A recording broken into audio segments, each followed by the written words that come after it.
Hello there, Jeanette here. Welcome to this webinar presentation on dyslexia, wellbeing and mental health. I'll just move us on to the next slide.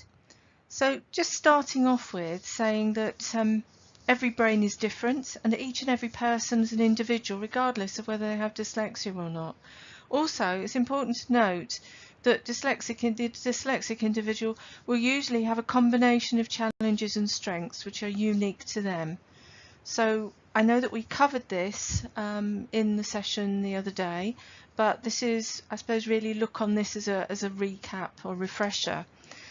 This webinar does not suggest that just because someone's dyslexic or neurodivergent that they will therefore experience mental ill health. However, it's widely accepted that being dyslexic can be stressful, and with this in mind we'll be looking at some of the reasons for this and consider how we might mitigate the risks and promote a more positive mental health. The content of this webinar is provided in good faith with the aim of raising awareness, making connections and signposting to a range of resources. Well, actually for us we know that signposting to resources is part of the Champions role. So if we move on, I just say to you that this webinar, well, a big chunk of this webinar went out in March of 2016 and is still available on the British Dyslexia Association website. I've obviously modified it and changed it for our purposes. So right, let's move on to the next slide. So about the webinar presentation, as I say, it's in sections. So part one, what do we mean by the term well-being? And then we just briefly look at self-esteem. Part two, what is dyslexia? The underlying challenges and strengths, which is, as I say, a revision really. And then part three, we bring it all together and make the connections between dyslexia, self-esteem and mental health. And in that section we look at the areas of understanding and appreciate why there's a need for appropriate dyslexia SPLD support, or specific learning difficulties, specific learning differences, or as we say, neurodivergent individual support for them. So we consider the possible impact of there being no support or inappropriate dyslexia support on well-being, and of course we're talking here not just about dyslexia, we're talking about neurodivergent individuals, so those people who have processing differences overall. And we're going to discuss the potential negative impact of dyslexia on well-being and mental health. Finally, we'll consider what can be done to increase well-being for those with dyslexia and associated processing differences. I'm afraid this is rather information heavy. As you can imagine, it's a presentation with me talking and going through this, so I'll apologise now, and you might decide that you want to take a break at the end of these sections. So just a bit of advance warning, and perhaps have a notepad handy. So part one, what is well-being? Well, a subjective evaluation of how we feel about and experience our lives. A high level of well-being is positive, while low well-being is associated with negative happenings. Achieving well-being has been the concern of philosophers since the time of Aristotle. The science of subjective well-being suggests that as well as feeling good, we also need a sense of individual vitality. We need to be undertaking activities which are meaningful, engaging, and which make people feel competent and autonomous. And we need a stock of inner resources to help us cope when things go wrong, and to be resilient to changes beyond our immediate control. With high levels of well-being, we are more able to respond to difficult circumstances, to innovate and constructively engage with the world around us.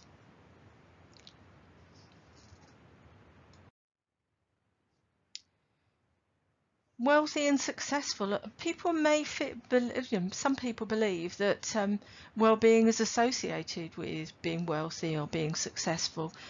but actually it's about feeling good. It's about being as able as possible to live a good life. And we need balance across all the areas of our lives. We won't get the best out of life unless we're living effectively across all the areas. And in fact, an intensive focus in one area can actually be detrimental to our overall well-being. Now, Rath and Harter did a lot of research into well-being. I can add, what I will do is I'll add a reference to the book that accompanied a lot of research that they did, and I'll add that onto the platform for you. There are a number of well-being models, and there are also lots of choices of terminology and categories within that. However, in each model, the categories are always interdependent. And for our purposes today, we're using the following 6 areas. So I've put some colours here as well, and we're looking at these segments.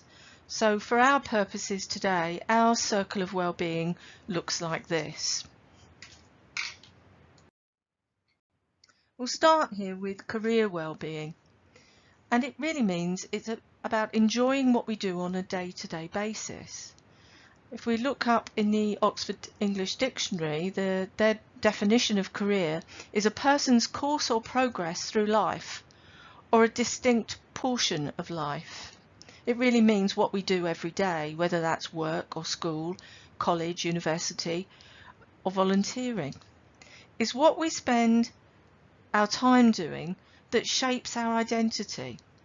Therefore, we need to find something we enjoy and have the opportunity to do it every day, or frequently, let's say. When people are interested and happy, they're more engaged. The Gallup survey that actually is also referred to within that Rath and Harter book says engaged workers had similar happiness on work days and non-work days. When career well-being is thriving, you're able to have good weekends and good work days. One of the essentials to enjoying your career is getting the opportunity to use your strengths. And a 1958 study conducted by George Gallup found that career well-being is one of the key differentiators that helps us live into our 90s.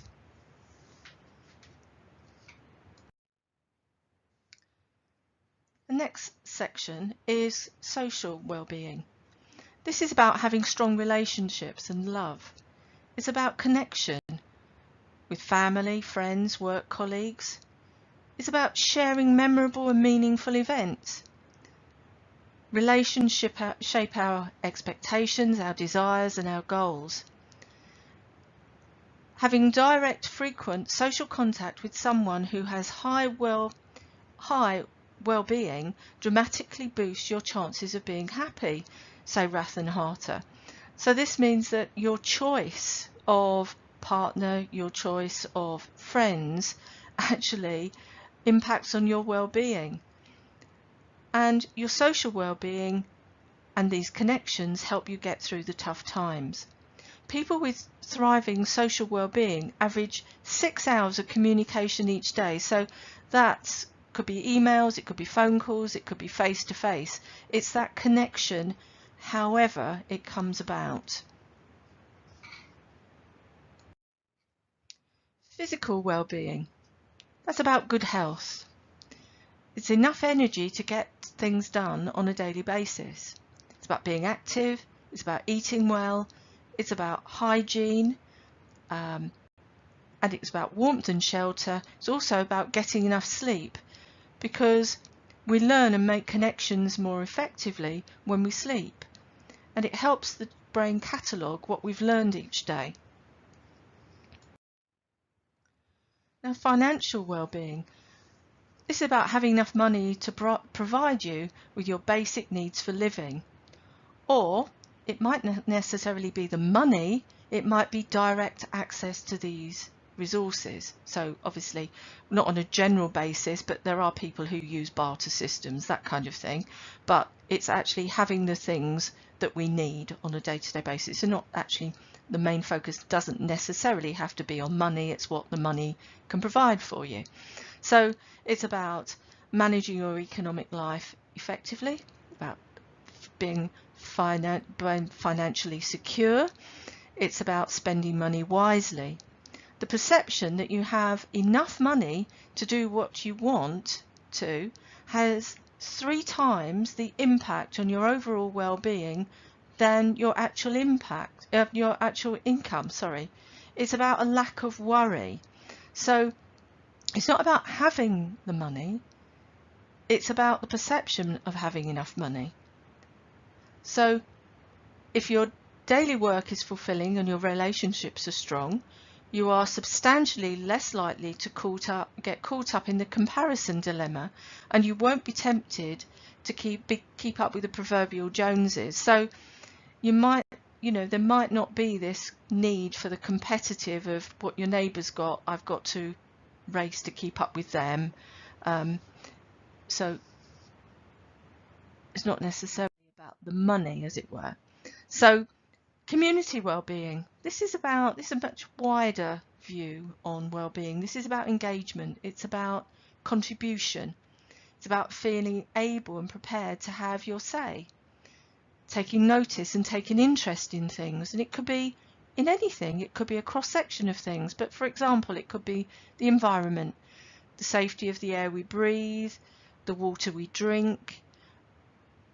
And it's about personal safety. So if you've got a positive outlook on all of these things, plus if you're able to contribute to those, then it makes a big difference to your well-being. So thriving community well-being is about being an active and valued participant in our communities, whether that's work, school or neighbourhood. And this kind of brings in the workplace perspective to it. Here we have psychological or emotional well-being. That's about self-love. It's about feeling good about yourself. It's about continuous learning. It's about security, personal growth. Giving it, as I said, about learning, but not just about learning. It's about experiences too.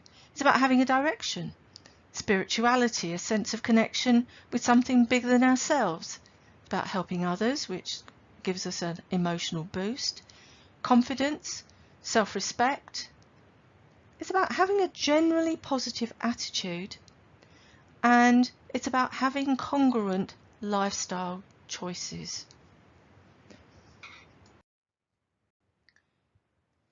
In relation to our well-being overall, according to Tony Robbins, I don't know if any of you have heard of him. I attended several of his weekend workshops.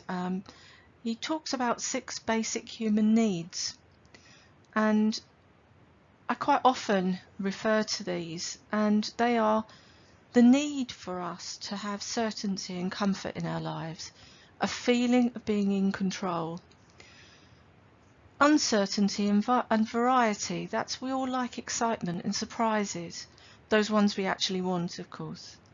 Significance. We all need to feel special, to feel of value. We all need love and connection. We need growth, and we do need to contribute. And whilst this isn't in our model, our well-being, our circle of well-being that we're talking about, I think it's important to include this one because I rather like it, because certainly the two here that resonate with me is that certainty and comfort, that feeling of being in control, and that significance, that feeling special and of value, because they are the 2 areas that for many people who have processing differences, who haven't had effective support, the things that they say is that they don't feel significant, they don't feel of value, and that they're not feeling in control. So this is an extra slide that I've put in because I didn't quite know where to put this, but I think it needed to be in this first section. So if you wanted to read more about Tony Robbins and his work, I've got several references, and I can add those into. In fact, we're going to be doing NLP in webinar number 3, so I'll come back to Tony Robbins in that. So just finishing off part 1 with self-esteem and what we mean by that. It's about someone's confidence in their own abilities. Overall subjective emotional evaluation of an individual's own worth, their self-concept, self-respect, self-assurance and self-regard. It's a feeling of having respect for yourself and your own abilities, and I think, you know, we always talk about those individuals with processing differences who, if they haven't had appropriate support, then it does affect their self-esteem. So that's our overview of what well-being is, with a bolt-on of what we mean by self-esteem. I'll try and bring it all together as we go on, but this is the link then into dyslexia. So if you want to take a break, then now's the time to do so. If not, we're going to move on to part 2. So in this, we're going to be looking at what is dyslexia, how do dyslexia related challenges affect day-to-day life, and of course we're talking about dyslexia and associated challenges.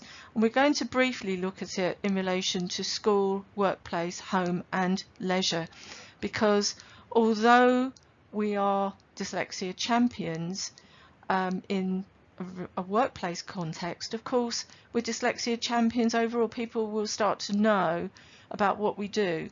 So actually having, you know, a glimpse into what dyslexia looks like for someone in school, I think can be useful as well. So we just briefly touch on that. So dyslexia is a combination of underlying challenges. It's hidden. There's a genetic predisposition. It's known to affect between 10 and 15% of the population to varying degrees.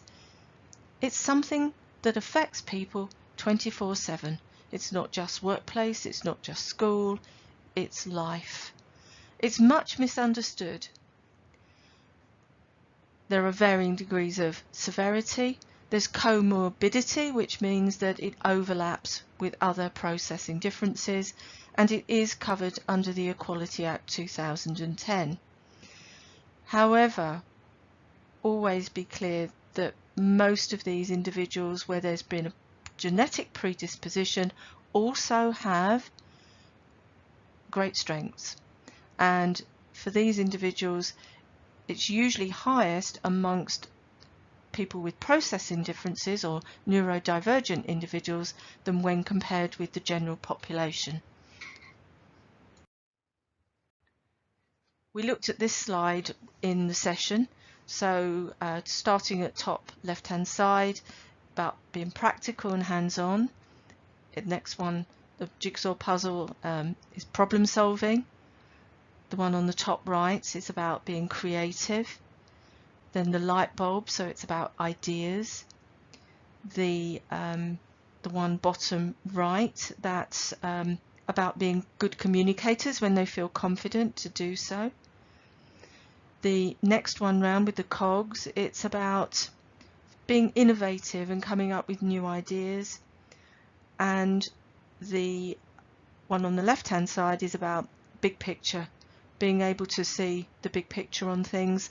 And the little picture in the middle looks like factories. I've added that in there because I couldn't really find anything that related to business, but we know that entrepreneurial flair is one of those strength areas. Okay,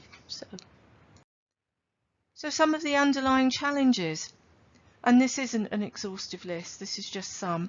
So problems with memory, organisation, speed of processing, sense of direction, difficulties with reading comprehension, visual processing, auditory discrimination, phonological processing alongside that as well, time management and timekeeping. As I say, this is just some. the areas. Yet again, we've looked at this previously. This is the iceberg where actually dyslexia might mean difficulty with lexicon or lexia in terms of vocabulary and words, but actually for many people the literacy may be visible above the surface, but for a lot of people there are literate dyslexics, so there aren't any problems or few problems with literacy or numeracy, but actually they still have all of these underlying challenges, usually to varying degrees, but everyone will be different. So many individuals are unaware that they are dyslexic. Many of those who do know they're dyslexic are unaware of how it's affecting them on a day-to-day basis. Due to stigma, lack of awareness and potential prejudice, individuals are often reluctant to seek help. And yes, there are literate dyslexic individuals. Dyslexia has no bearing on their global ability or their IQ. And there are countless literate dyslexics working in all levels within all types of workplaces, and there are a high number of them in middle management, senior management, board level. We know that there are people who are professors, deans, who have these processing differences. So it doesn't discriminate, it affects anyone, anywhere, depending on their makeup. We've got the slide that we used in the workshop showing the comorbidity or the overlap. This diagram isn't showing it in proportion to the overlap, it's just demonstrating that there is overlap. So research is still ongoing to the likelihood of, how many people have dyscalculia and have dysgraphia, for example. We don't really know. Research is ongoing in all of that area.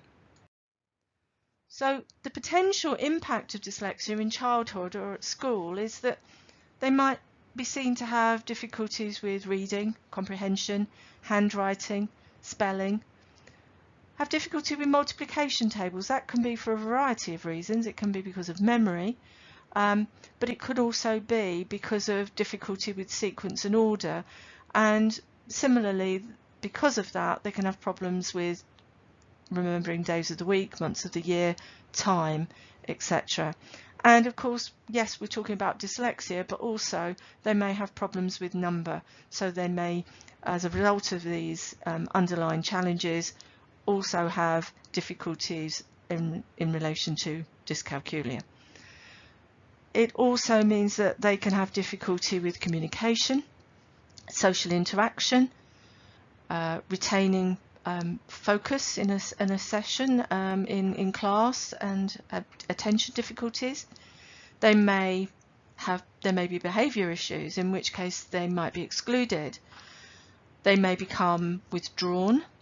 They may have difficulty remembering all sorts of things, whether that's where, what, how, when or why, but they may be seen as being lazy because they're not paying attention, they're not working or producing as much work as other people, and they could be told they're not working hard enough, but actually they may actually be working very hard and just not producing the amount of work that other people are, or to a similar standard, especially if they've not had appropriate support.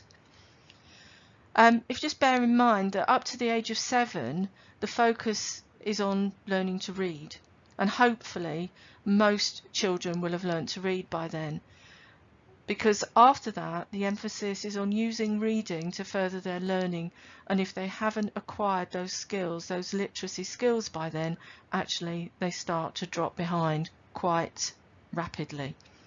And we have to remember that not all teachers have benefited from dyslexia awareness training. So the potential impact of dyslexia at home and with the family, there's forgetfulness, there's difficulties with homework, there can be difficulties with the parent-school relationship. Of course, it could be that the parents have similar challenges. They may not have had any help themselves.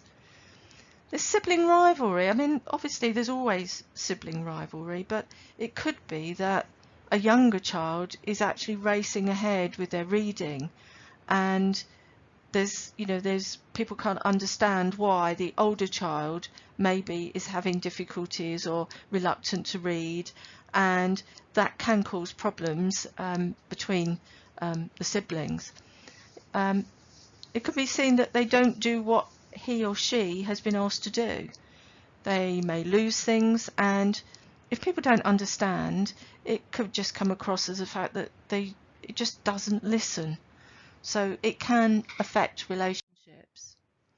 So the impact of dyslexia in the workplace, obviously we covered this the other day, and we know that we haven't got an exhaustive list, but yet again we've put a few examples on here. There can be difficulties with timekeeping, difficulty structuring written communications, difficulty contributing effectively to meetings, problems with organisation, filing, email management, challenges meeting deadlines, difficulty retaining focus, problems with multi-site working, finding their way round, or hot desking.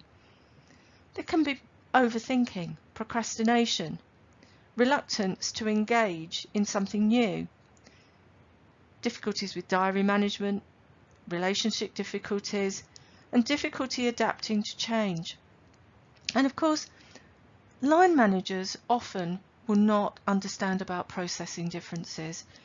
If we're saying that dyslexia awareness isn't standard for teachers, of course, it's not going to be part of a manager's training.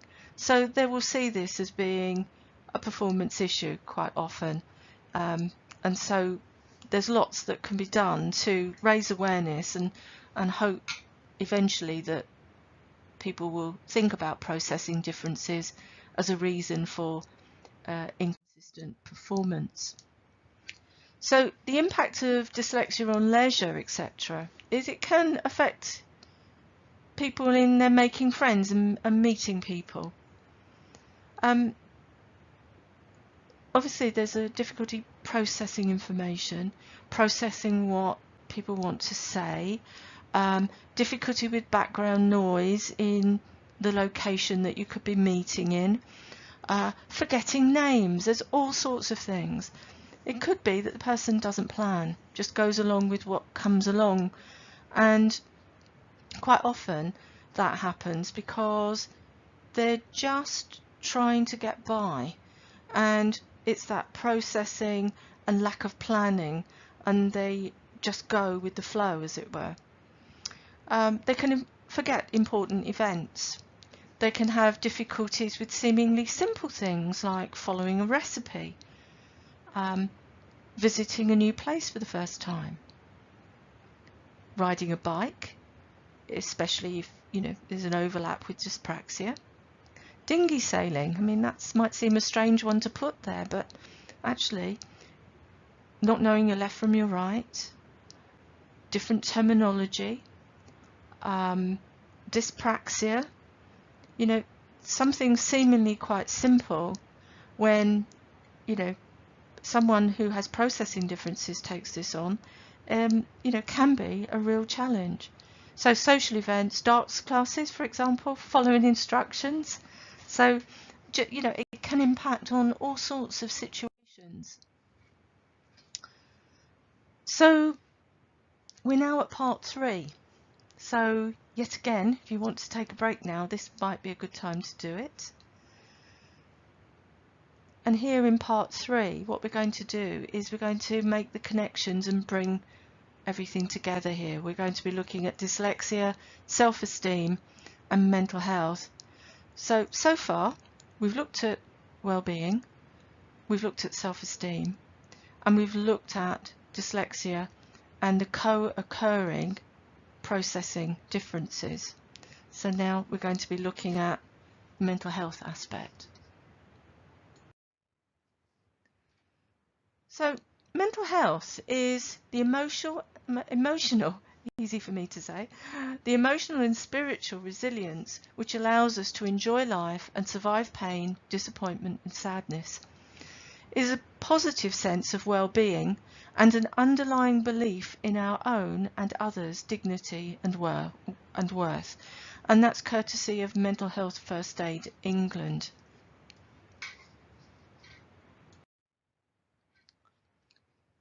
So we need to consider that we all have mental health, the same as we live with physical health. It can either be positive or it can be negative. However, there's a stigma. So as soon as we start talking about mental health, more often than not, people think of it as being something negative. And so, unfortunately, this stigma continues. Because of this, people are often reluctant to seek help because they don't want to, or they feel that they can't ask for help, and this feeling helpless is something that the individual has, but also those close to them when they see that actually they could be suffering or struggling. So 1 in 4 people experiences some form of problem with their mental health in the course of a year. This was from a survey done by Mental Health First Aid England. In a survey published in 2009, it said that 17.6% of British adults reported symptoms of common mental health problems such as anxiety, depression and panic in the previous week. So it can affect anyone at any time. And also, according to Nuffield Health in 2012, absenteeism due to mental health problems cost the UK business 8.4 billion a year. So it's huge. So the impact on the individual is obviously the priority, but if we don't address this, there's also a great impact on business and also those colleagues who are covering for them through because of absenteeism. There's all sorts of additional elements to this. So to continue on from this, anxiety. What is anxiety? Well, it's a feeling of worry, nervousness or unease about something with an uncertain outcome. It can vary in severity from mild uneasiness through to a terrifying panic attack. Stress, this is another word that we hear, and this is a state of mental or emotional strain or tension resulting from adverse or demanding circumstances. And then we go on to the next one, so we're kind of going in order of severity here. We're on to depression.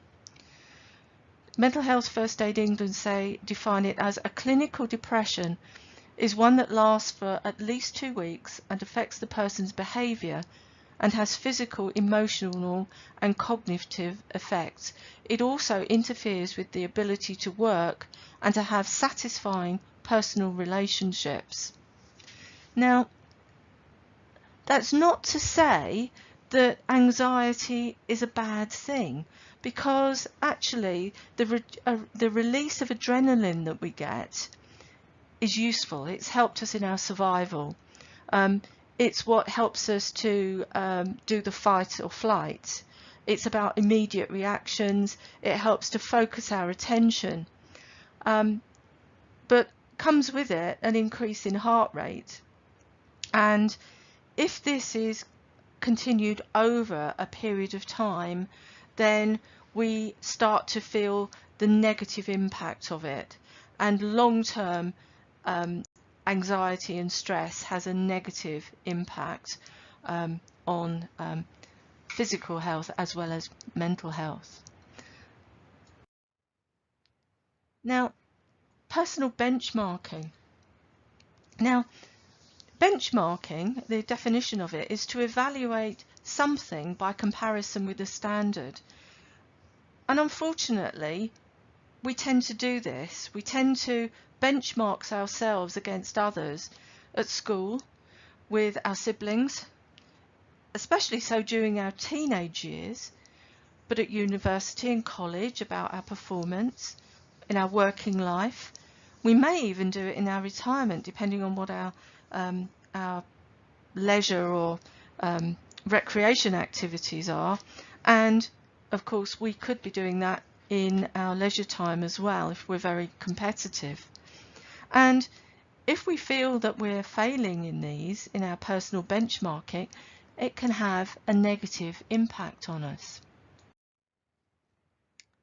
So now we come on to the possible impact of dyslexia and co-occurring processing differences on our mental health, especially where there's been no or little support, or in some circumstances where there's been ineffective support. Unfortunately, I've worked with people where they've had support in the past and really it's probably done more harm than good. So we're not saying that dyslexia and mental health and negative well-being go together, but if people don't have appropriate support and they are starting to struggle, then there's increased likelihood, because there can be frustration, anxiety, there can be fear. We've worked with people at Imperial who have panic attacks. I've worked with people in all types of organisations. Stress, shame, grief. It might sound strange to think that people feel grief when they learn about their dyslexia. Well, it's a grieving process when they realise that there are things that they've missed, things that they've lost out on, that actually, if they'd had support or self-awareness, that they could perhaps have done. There's regret, there can be resentment, depression, anger, disappointment and confusion. So they need to have people to talk to quite often.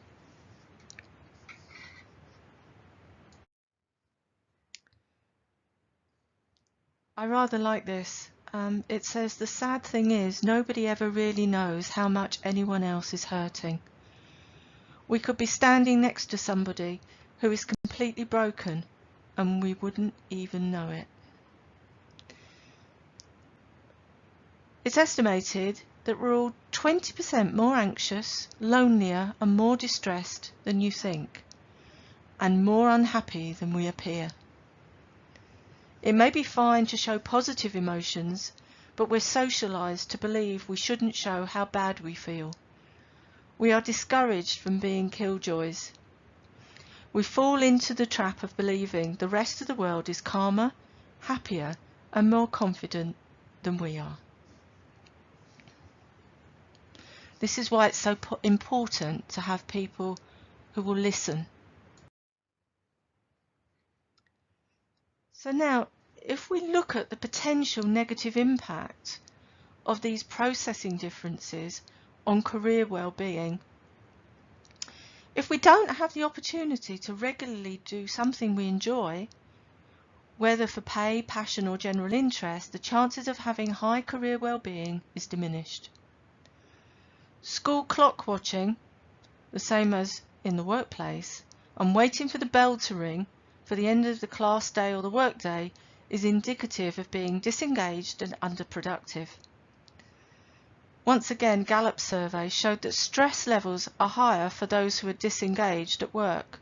Disengaged workers live for the weekend. Extreme variation between a good weekend and a bad Monday are likely to encroach into the Sunday. Being unhappy in our careers is likely to take a psychological toll and can have physiological side effects.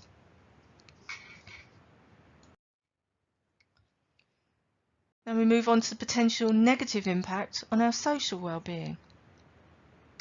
The relationship with our boss can have a profound impact on our engagement, our physical health and our overall well-being. If the supervisor or line manager doesn't seem to listen or care, then you might stop caring too, and communication might start to break down.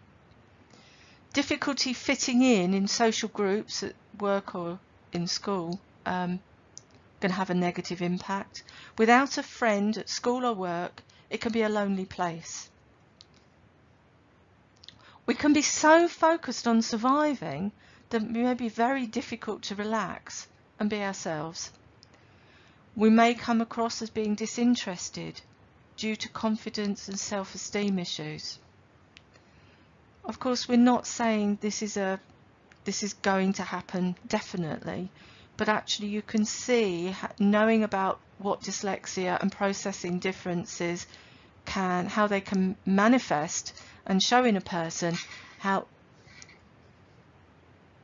these types of things can start to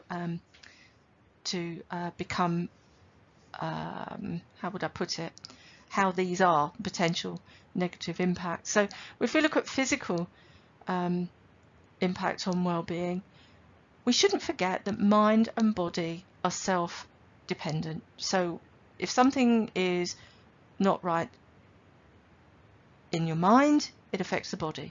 If you're not exercising enough and keeping fit, it affects your processing and your mental agility. Lifestyle choices, it may be that people are making negative lifestyle choices, seeking comforts. I've put here CAD. I'm talking about cigarettes, alcohol and drugs. It could be an escape. The importance of studies and work can take precedent over the physical needs. It can manifest in sleep problems. There can be a lack of energy, self-neglect, and general health problems can result or could result in the longer term. Potential negative impact on our financial well-being. Some people may have difficulty finding or securing paid employment. Some people just can't manage money. Due to both of these, or a variety of these, people might actually have housing issues, have difficulty with paying their bills. They may have debt problems. They may not understand interest rates and percentage interest charged on loans and mortgages, etc. And if we're not feeling too good, we might seek other avenues to make us feel better. And of course we have to bear in mind that the worst time to make a major purchase is when we're feeling down. So this retail therapy idea doesn't usually boost well-being, and if it does, it will be transient, and then afterwards the fact that you've got into debt, it's going to be peaks and troughs in terms of your well-being. So potential negative impact on a person's community well-being. They may not be joining in. They may not feel that they fit in. There may be a reluctance to engage. They may not, there may be situations where they do need to read and reading is a problem for them, or they don't want to talk about having processing differences because of the stigma, the stereotyping, the fear of prejudice or bullying. And of course we don't know what people have experienced before, so they're likely to try and avoid situations where they've had negative feelings and negative experience in the past. People may be simply getting by. They may be having great ideas but not having the confidence to share them and use them. And the lack of understanding of their own differences, and they may not appreciate their strengths, which I think is really sad. So the potential negative impact on psychological well-being or emotional well-being could be their feelings of insecurity. There could be fear, lack of self-awareness. When they do find out, there could be denial, there could be lack of acceptance. They could worry, the negative attitude towards certain situations and certain people. They could be using avoidance strategies. The risk of, added to that, there's the risk of stunted personal growth. They can have regrets in later life and not exploring or developing ideas or not realizing their potential. There can be anger, there can be frustration, and there could be negative mental health issues. They could be separate from this, but actually this could be coming about because of their processing differences and the lack of them seeking appropriate support. So, in terms of well-being, we need balance in all 6 areas.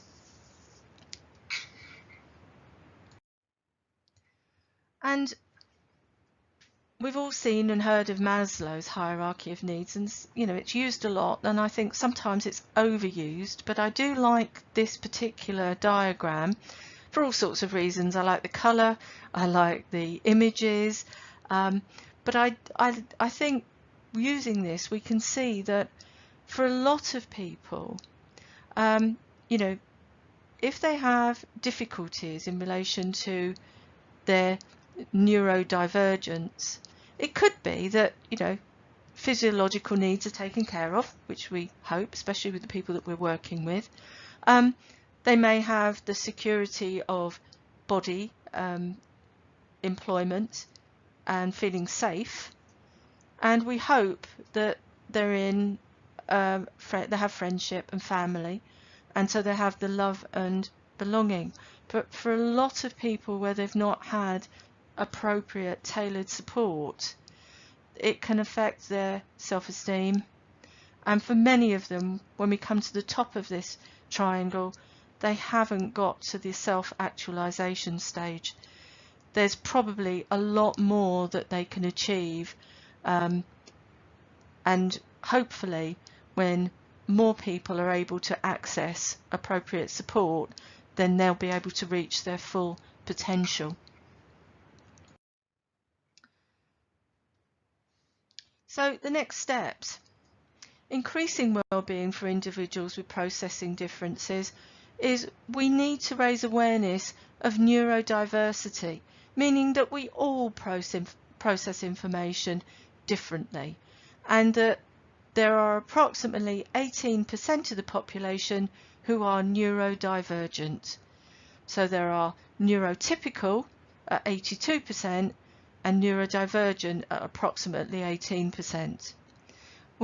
As we discussed in the session, we need to signpost them for screening and assessment if appropriate. Ideally, they need self-awareness. They need help with identifying their personal strengths. They need to feel valued. If they can access tailored support, then for most people, they'll see the positive impact of that and start to feel more confident. We need dyslexia-friendly workplaces, and we need careers guidance for people so that, in the longer term, people are making more informed career choices.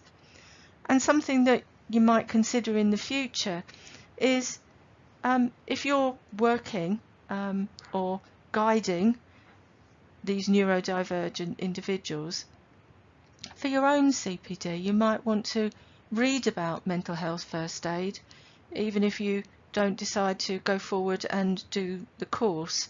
Personally, I found it really helpful. I did it a couple of years ago, and it's just really helpful to have more insight into that.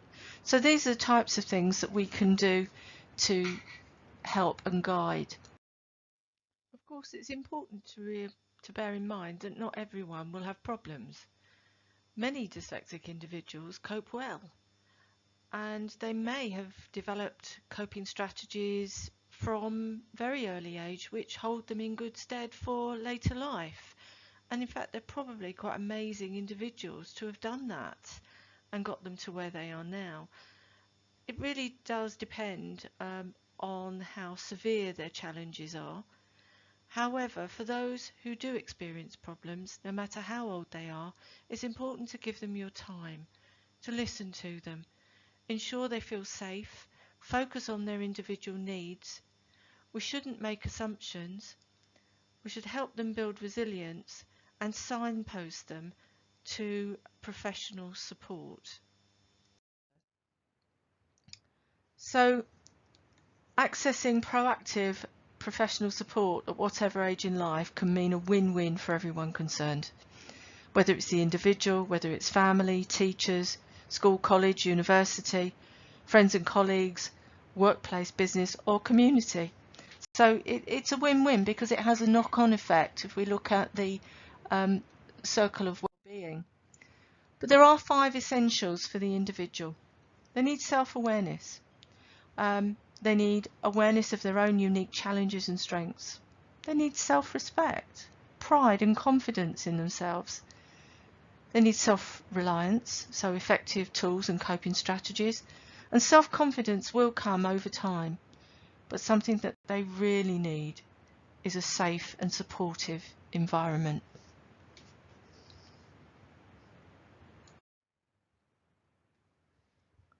As we come to the end now, I just got a few things on here that I wanted to say. That if we always do the same things the same way, nothing changes.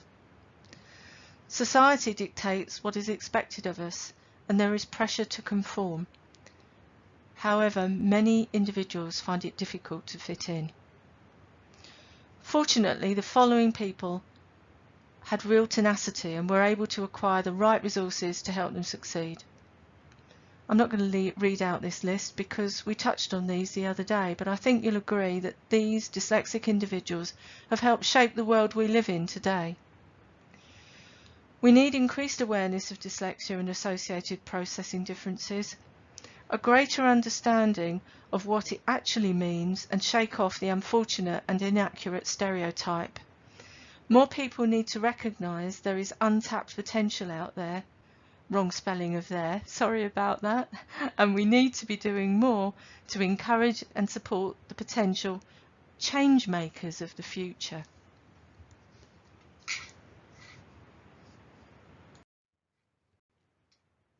Well, Dyslexia Champions, guidance beacons for neurodivergence in the workplace.